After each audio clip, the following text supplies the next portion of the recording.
Okay, we got 49 minutes 25 seconds on this one. Yeah, it's sometimes I just wonder like why people say life is short. Life is agonizingly long. Like, yeah, tomorrow if I don't wake up, it's gonna be the greatest day of my life. And I'm not talking out of depression, out of like not enjoying life or whatever. I just don't get the whole thing. It's like, okay, I write, I enjoy writing, I meet people, I enjoy meeting people, I make food, I eat food, I shit it out, and it's like, it's just so obvious, and it's like, as I call it, is like some level of threshold of actual understanding of the world and your place in it and your kind of yeah, everything like going between you and the world is like um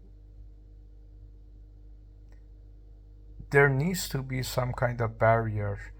The best I can call it is like you watch a movie and you don't see the special effects, you don't see the backstage, you don't see the director shouting at the actors, because if you saw that, um, the movie is gonna lose its flair. It's literally like they say in marketing, the moment you start understanding marketing, the moment you start writing copy or any kind of the backstage stuff of anything, you lose actual enjoyment of the finished product. It's like whenever I read a story now, whenever I see a movie now, a scenario being played out, I'm just like thinking, okay, how could it be better? How could this be improved? You know, like it's because you see the mechanics of everything. It's like you don't just get to enjoy the finished product.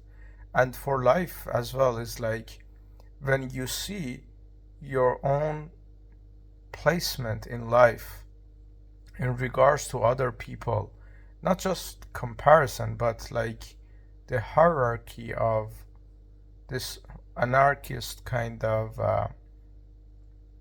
order to life and death, is like you start to understand so many things that you cannot unsee them, and you start to understand ignorance is actually a bliss.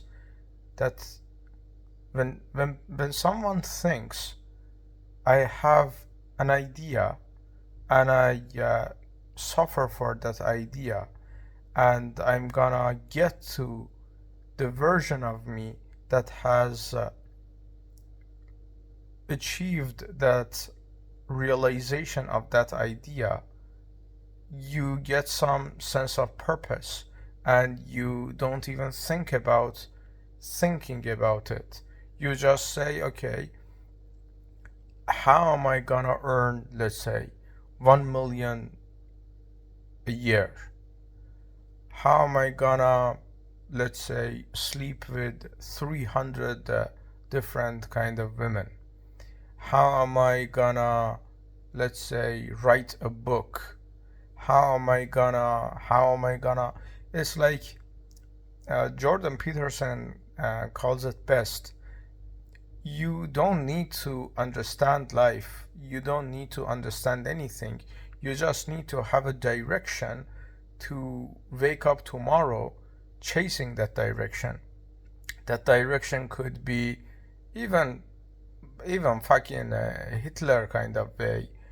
The direction could be waking up causing other people harm. There is some sincerity to it, that you literally wake up, you have a reason to wake up to do harm, to destroy lives, or to save people, or chase money, chase attraction, chase your goals, whatever. But at some point, you see the whole game so clearly that you say, okay, I wrote the best book, I got the best money, I fucked every fucking pussy on the fucking planet. What is there to actually want to chase these for? You literally get to the main core of the thing, because it's like, I knew a guy who was a lawyer for 50 years, and he literally died having conceived the idea and the conceptualization of international organizations. And he literally said, I'm gonna die with this seed of international organizations barely turning into an infant. And for decades after my death, this infant is still not gonna be where I want it to be. And I'm not gonna see that. And it's all fine, because he literally said, it's fine because I'm gonna die knowing I started something and I just planted the seed for it. You know, like, that kind of person doesn't, not necessarily understand, but doesn't see the pointless kind of pursuit of putting the seed in the ground. Sure, if you didn't put the seed in the ground, his dream would be international organizations and their cooperation to cessation of wars. That his dream would be, he is dead now, that wars are not waged at some time in the future. There is no war being fought anywhere. Yeah, could be never achieved based on whatever, but that is something. It's literally, someone writes 1 million words, no one reads, but he literally wasted his time writing it, you know? So he literally wasted his time pushing himself forth. But sometimes you just wake up and see there is no point to any of that. It's not like nihilistic, it's not like I'm literally the living personification of this kind of idea. I do more than anyone could do with their 24 hours in productivity and in actually doing what I enjoy doing, but I still don't understand, okay, why is this even happening? Why people literally cling on to life? And what I don't understand is, like, okay, some of the joys that I have had, both physically and both kind of mentally and call it spiritually, most people don't even get to experience in a lifetime. Have I like capped in life's experiences and what the fuck life has to offer, that I literally don't see anything worth anything?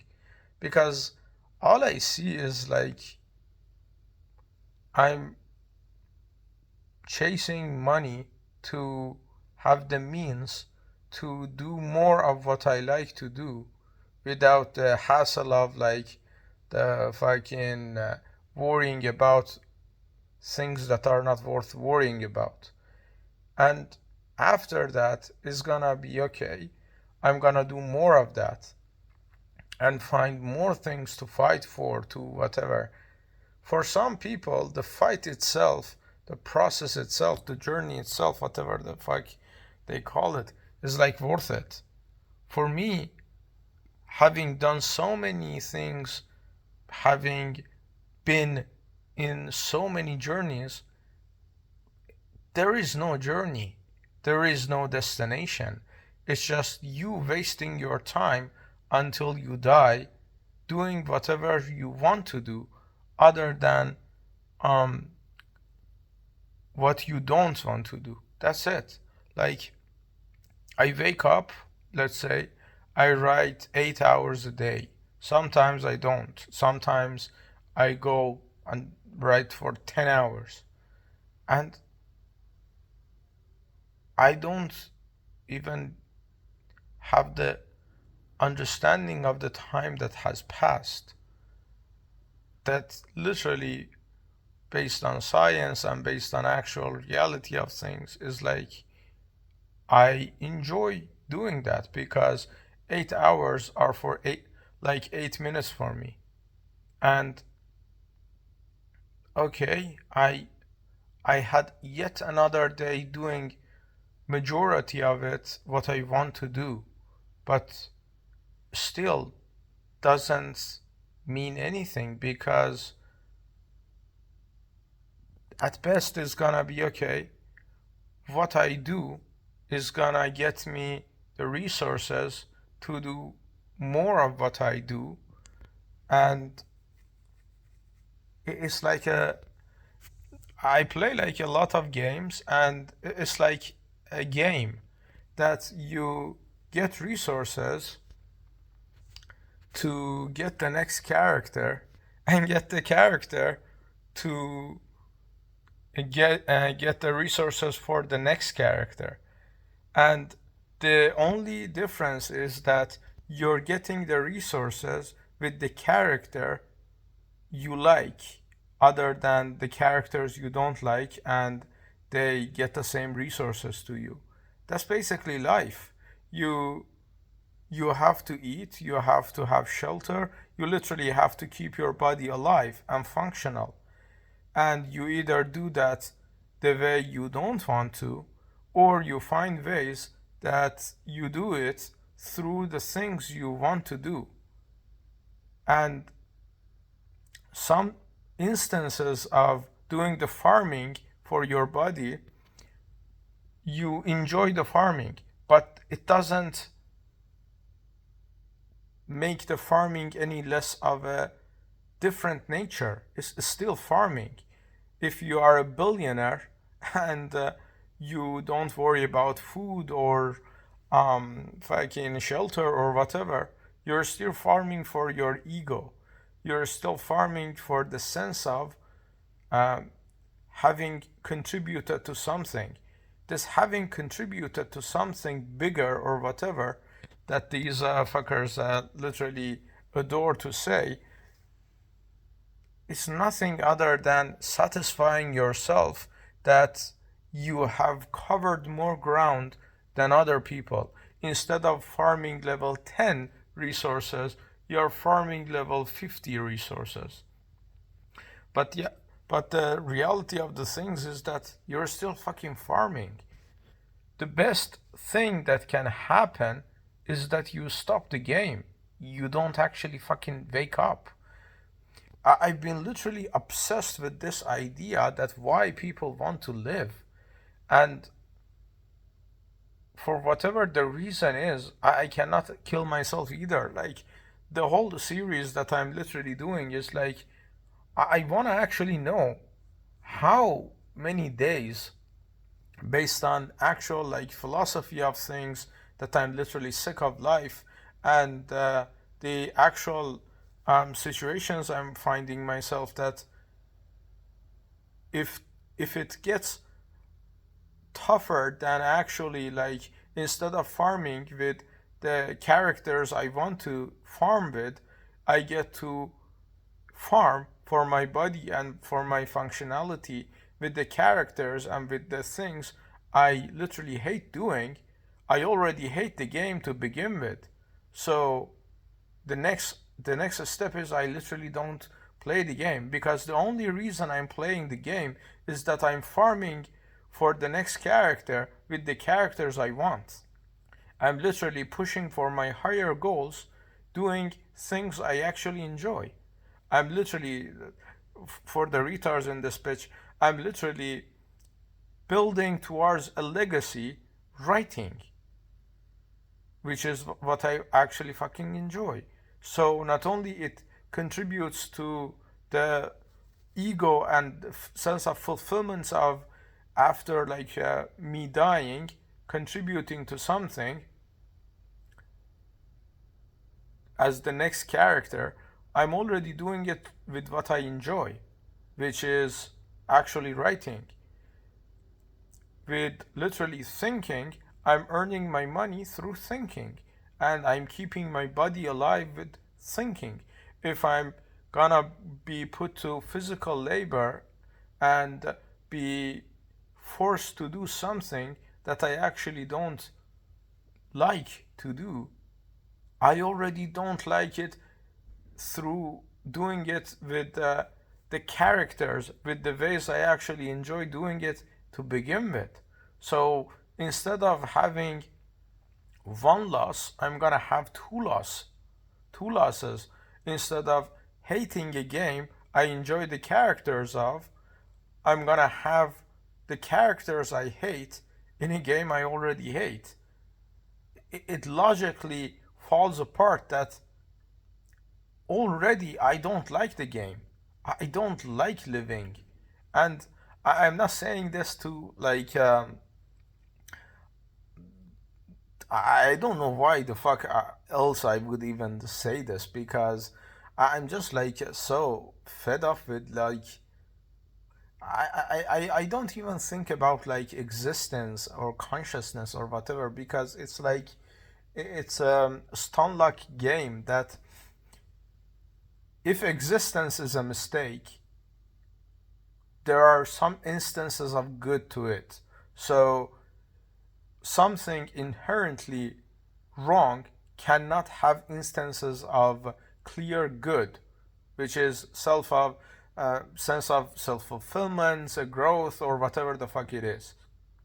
Basically, if the game is designed to just get your resources out of you and get your time out of you, there are billions of games. But some games catch your eye because the dopamine level, the connection to the characters, whatever the fuck it is, keep you in the game. So I'm not satisfied that existence is a mistake.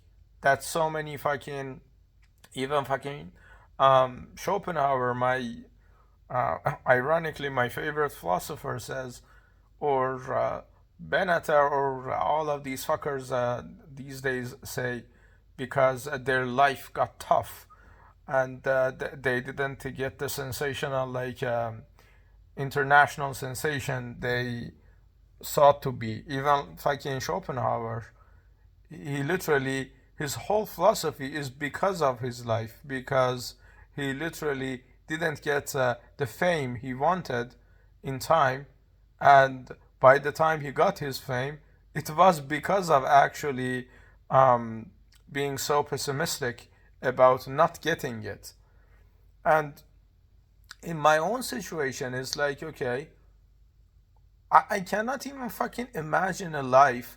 At least fucking Schopenhauer said, okay, if I become famous because of my mind, I'm gonna be satisfied. He at least had that fucking delusion. I don't have any picture of life that I'm gonna be satisfied with, because the only thing that is gonna satisfy me is death.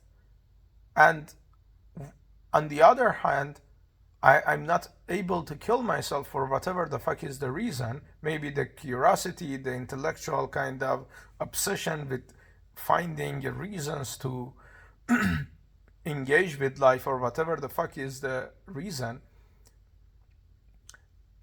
And the most kind of curious way is literally, I don't know what the fuck am I gonna write tomorrow, which doesn't actually keep me alive, but on a subconscious level is enough reason to continue. So uh, every fucking person I've met in my life or I've read on their lives have has had one thing to want in life, from life: fame, fucking money, fucking bitches, whatever. The only reason I'm even trying, I'm even fucking hustling, I'm even fucking doing these fucking kind of series and not doing a fucking thumbnail for it, not doing a fucking promotional vernaculars and this is the hook, this is the fucking plot twist. No, it's literally like me thinking out loud for my own fucking self.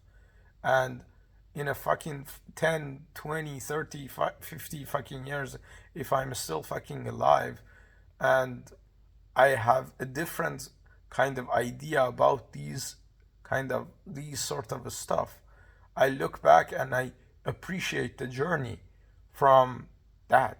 I'm doing this shit for me. I just don't fucking get it. It's like I have to fucking understand this, that existence is not a mistake. Consciousness is not a mistake. But having it is not non-mistake either. Like existence itself is like a stun lock that is neither good nor bad.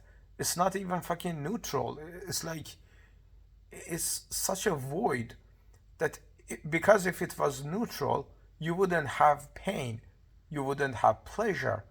But if you have pain, you also have pleasure. So it's not even the gray zone. It's like it's just a conundrum of a concept that I don't understand. Consciousness, existence, even. I just don't understand, and I feel the feeling that I'm so close to understanding it every single time, but then I find something and then I get proven wrong. It's literally like that fucking German philosopher Wittgenstein or whatever. He literally fucking wrote a fucking philosophical kind of system for 20, 30 fucking years. And he literally said, ah, that's it. I have solved life. He was like 30, 40 or whatever. And he quit philosophy and everything because he had solved life. And 10 years later or 5 years later, he was staring at a fucking random painting, and he literally realized he had fucked up. And he said, okay, he wrote double that to say, okay, I fucked up. I didn't solve life. But this time, this guy is so fascinating. But this time, I have solved life. Trust me, bro. This time is fucking for real. You know, it's like that's how it is. At least like someone like me with depth of thought and actually understanding shit. Because most people are like unga bungaing everything, and I really envy that because I literally, the moment I opened my eyes, I was thinking. I was literally a fucking brain tumor and then had fucking legs and hands. It's like most people I see is like they say, "Oh, I want to feel the breeze on my skin. Fucking, I want to have as much as sex as possible. I want to literally be the richest man alive. I want to uh, do this, do that, do whatever." And the funny thing that the hypocrisy of things is, I actually do more than those fucking dreamers that they just want. I actually do the strategical kind of steps towards all of that, But I already know none of that is gonna matter. But it's based on my own philosophy, is better than not doing it. Let's say you literally wake up, you have to eat food. You either eat a shitty fast food or you literally spend 2 hours and prepare a fucking gourmet for yourself. Is the 2 hours of hardship so bad that the gourmet is not gonna be worth it? Or you literally say fuck the gourmet, you literally say okay, I order it in and eat a shitty food and repeat tomorrow. My main argument is that the best outcome is not the gourmet, even not ordering a gourmet. The best outcome is having not need to eat to begin with. The best outcome of existence is non-existence. And it's like so many people literally tell me, when you die, you die. You don't get the second chance of living and experiencing things. And I say, yeah, because I'm not gonna experience non-existence either.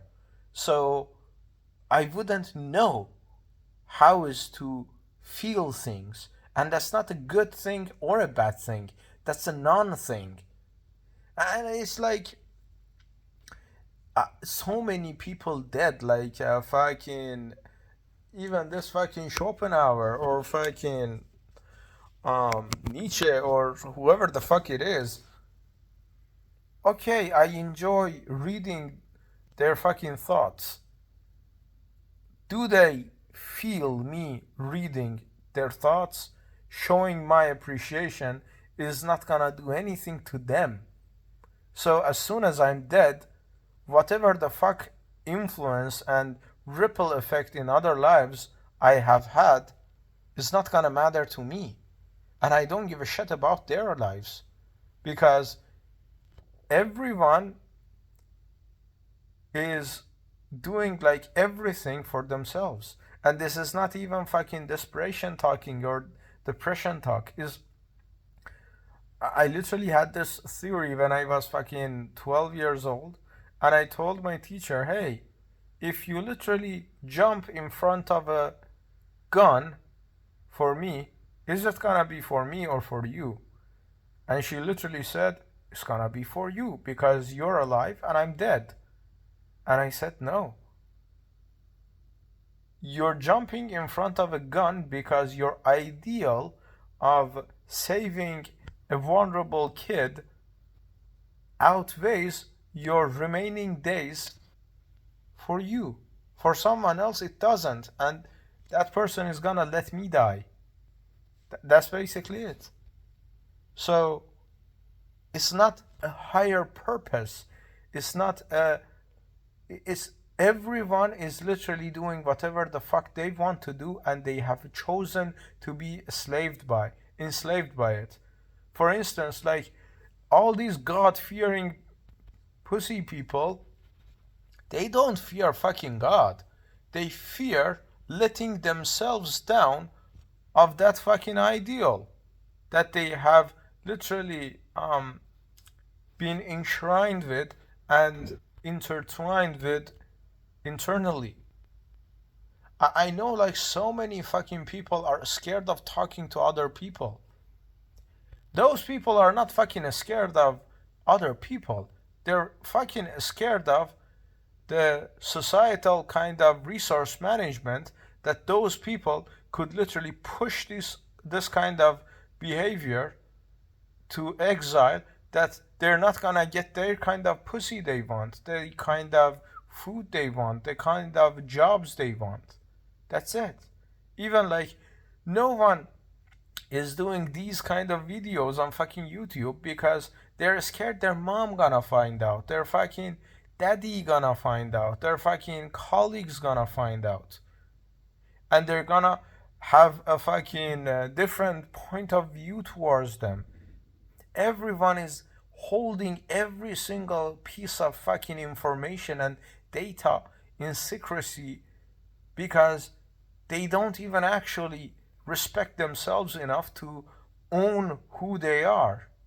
I literally fucking know people who cannot even talk out loud in an empty room to own their own fucking selves. And all of that is literally not even fucking for other people, because of other people. It's literally just a choice.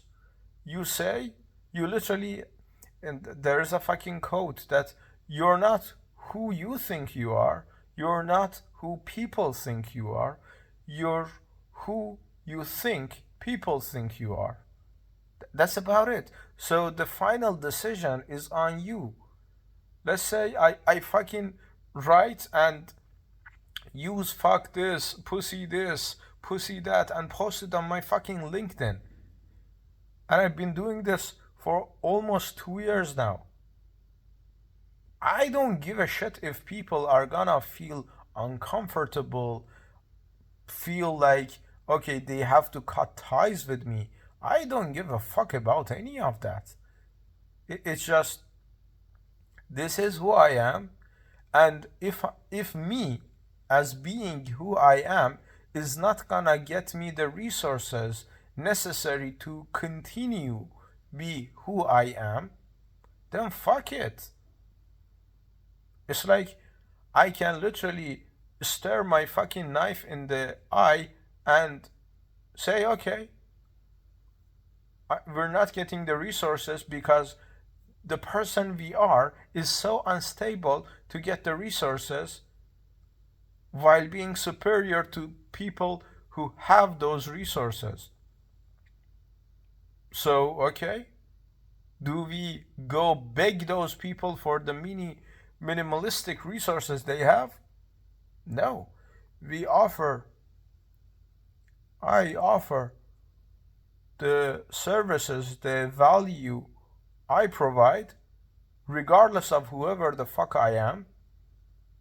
And if those don't get me the resources, then fuck it. It's like, I keep going back to this idea. I already don't like the fucking game. I don't like the fucking life as a concept to begin with. So if the game I have a philosophical and structural kind of problem with, only the good kind of characters and the interesting scenarios in the story of the game is keeping me actually playing the game. If I don't like the characters, if I don't get to play the story the way I want to fucking do it, I fucking quit the game. No one is gonna miss me when I fucking die because I don't give a shit about my parents crying over me. I don't give a shit about people who know me getting sad for 5 fucking minutes. I don't give a shit about any of that. All I give a shit about is that I am curious about every single fucking concept in the fucking cosmos. And that is keeping me questioning and keeping me alive.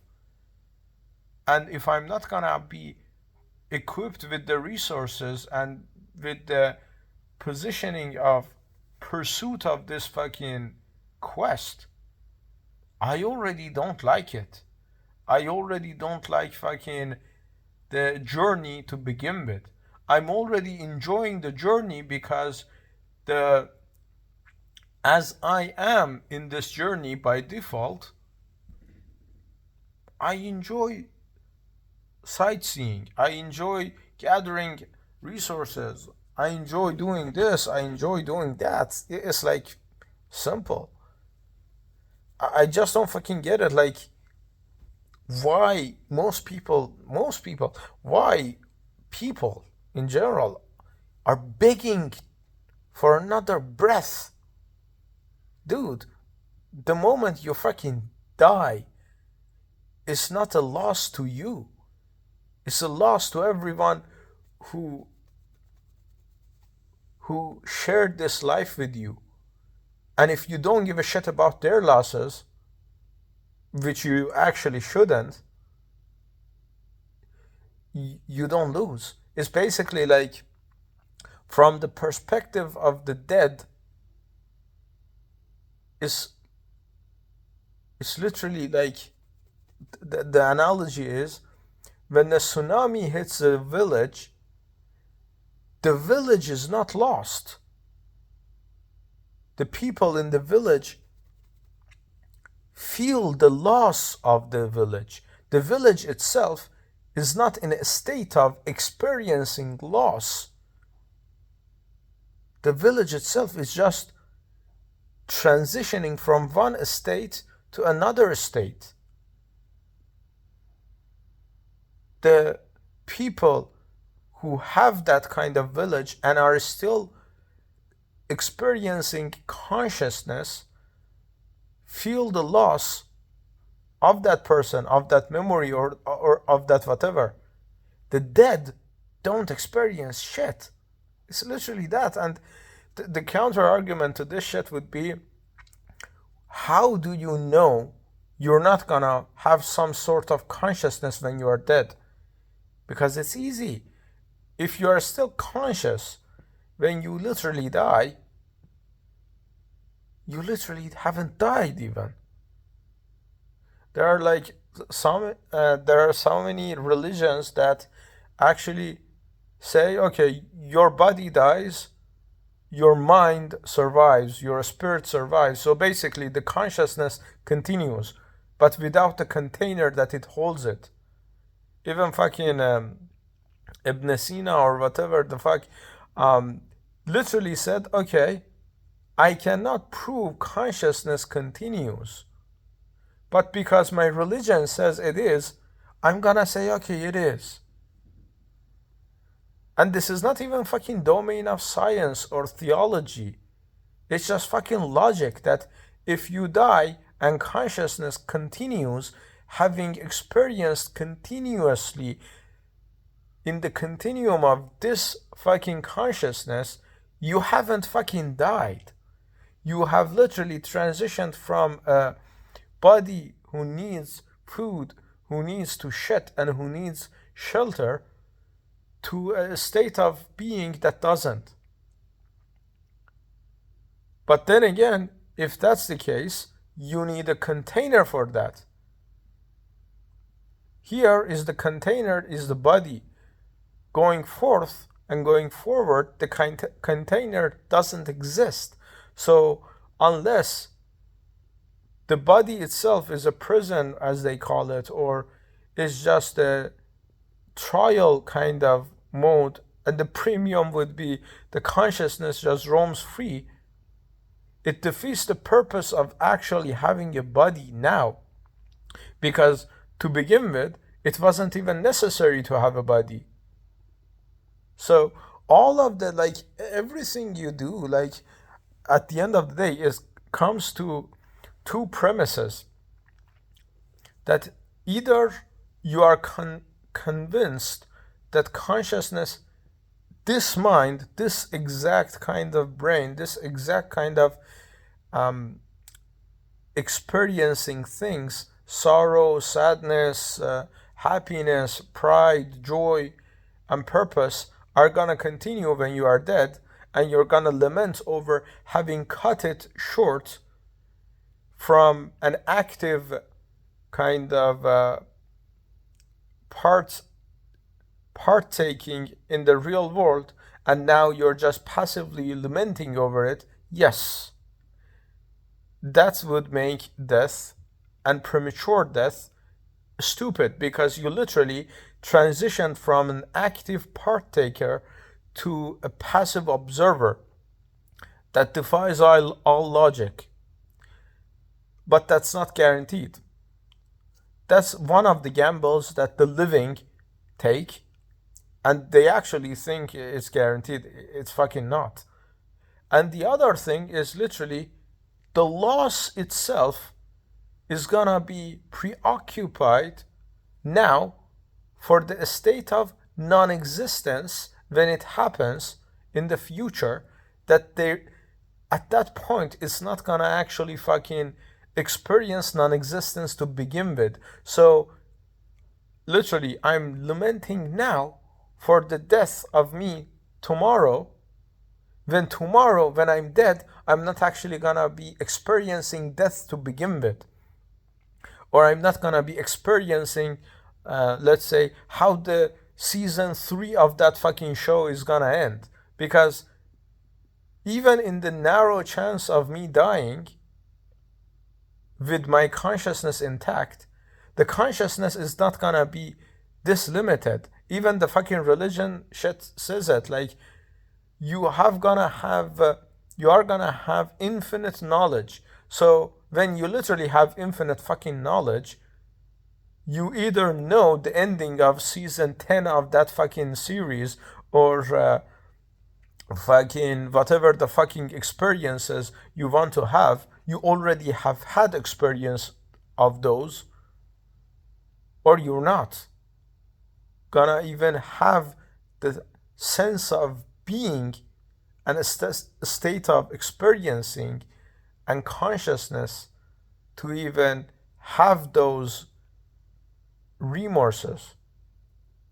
So basically, it's like either people gamble on life because life is random, anything could happen today, tomorrow, with a degree of kind of proportionality, because in 5 seconds I'm 100 fucking percent alive, because yeah, now it's 5 seconds. In 5 minutes I'm 999 eternally alive. In 5 months, now gets interesting because more variables. In 5 years, more interesting, more variables. In 50 years, yeah, you see, like, so the life is random proportionately, and people gamble on this proportion of some kind of rules. But death is literally clean slate. And that actually fascinates me, because life is boring, because I know tomorrow I'm not gonna wake up with, let's say, with 5,000 euros off of my bank account, or 50,000 euros in my bank account, because it's just not proportion to the premise of my life so far. But in 5 years, I can have fucking 50 million, because the variables are so wide that the proportionate kind of payment for it is still in the process and the procedure of making. But in 5 days, I'm 100% sure I'm not gonna have fucking $50 million, you know? Or I'm not gonna be indebted to someone for $50 million, you know? That's basically it. But death is literally clean slate. There is no fucking rules of how it should be, there is no fucking certainty, and everyone thinks that's actually bad. That's actually fascinating, because it's like infinite possibility with no proportionality whatsoever. And at least for me, who is literally fascinated by ass pools of life and just a fucking sense of surprise, I gamble on not having experienced this surprise when I'm dead, but having it, rather than experiencing the surprise and knowing is so disproportionate to even happen to begin with. But yeah, that's day 6, 5, whatever.